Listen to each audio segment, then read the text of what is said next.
Hello, and welcome to City View, a show about what's going on in the City of Salina government. In this episode, we'll learn about the Spring Poetry Series. We'll also take a look at the Cat Foster Program at Salina Animal Services and let you know about changes at Oakdale Park.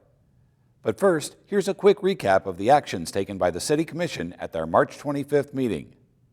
Commissioners held a study session hearing an update on the former Schilling Air Force Base groundwater contamination remediation project.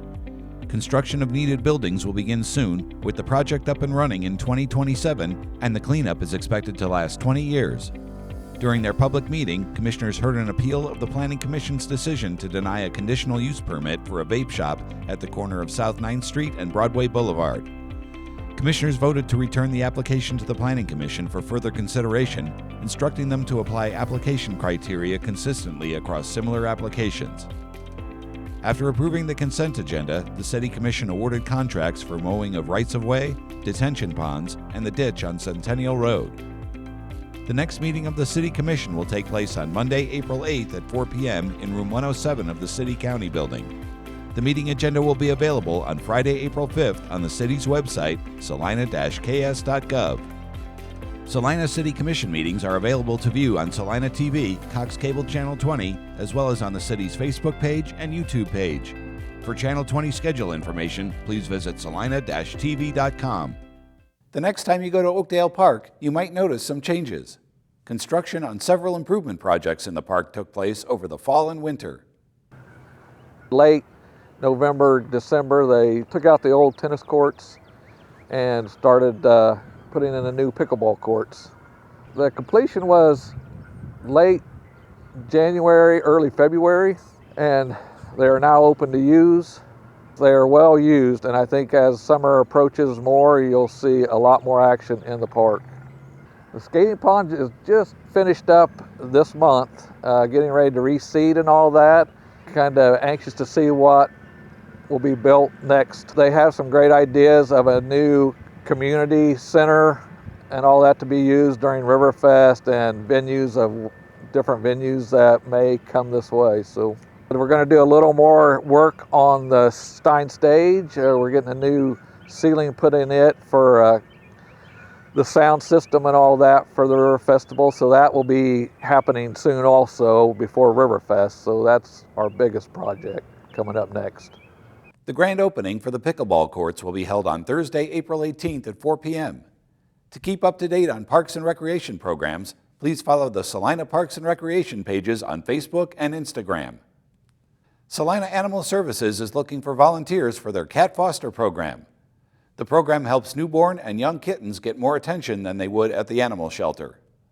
So our foster program is a huge help to us here at the shelter, especially this time of year, springtime. We start to see a large uptick in feral moms and neighborhood cats giving birth. We have a lot of cats that come in, whether mom's been injured or mom's been hit by a car or has abandoned the litter, and we help those kittens find new homes by getting them into the foster program. So when you sign up to be a foster, we do have a home inspection where we go in and make sure that the home is fit for fostering animals. Oftentimes we do suggest having a set area in the home where it is for the fosters only, just to limit exposure to your personal pets. So we actually take care of all of the care of the animals as far as food, litter, veterinary care. We have some forms down here at the shelter. You would get that form back into us, and then we will contact you about setting up an inspection of the home and getting whatever else you'll need to get that taken care of to get that area set up for fostering. By having a large foster base, we can service a lot more of the cats in the community. For more information on becoming a foster, please visit Salina Animal Services at 329 North 2nd Street or call 785-826-6535. This year marks the 40th year of the Spring Poetry Series. This year's series, sponsored by Salina Arts and Humanities and curated by Kansas Poet Laureate Tracy Brimhall, features local and regional poets. I recently spoke with Sarah Keck, Arts Education Coordinator for Salina Arts and Humanities, about the Spring Poetry Series. Here are some highlights from our conversation. Let's kind of jump right in. We have the first one on Tuesday, April 2nd, I believe it is. Yes, we're going to kick it off on April 2nd with Cash Hollister. Many in the community recognize him for his music career, but he's also a very talented spoken word poet, and so it's really exciting to get to hear more of his poetry and an opportunity to see his work from a different perspective. On April 9th, we're going to have Hadara Barnadov, who's from Kansas City and teaches at UMKC. Her latest work is about the body, trauma, and the pharmaceutical industry. And she talks about poetry as a conversation and as a very vital piece of communication. So the way that she writes about these topics and the meaningful intention in connecting with others in response to what's going on, or maybe to another artist's work, it's a really powerful experience for the audience members to get to be a part of. On April 16th, we have Laura Lee Washburn, who teaches out in Pittsburgh, Kansas. I was talking with Tracy Brimhall about her work, and she had a really beautiful way of describing it, saying it courts the mysterious and the complicated nature of beauty. And the way that Laura Lee Washburn writes is very relatable, and I anticipate it to resonate with a variety of members across the community. On April 23rd, we have Bradford Tice, and he teaches in Lincoln, but he's from Omaha, Nebraska. And he has a really creative way of storytelling. In one of his recent collections, he unites mythic figures with the events leading up to the Stonewall riots. So he also experiences or explores voice in a way that he explores persona.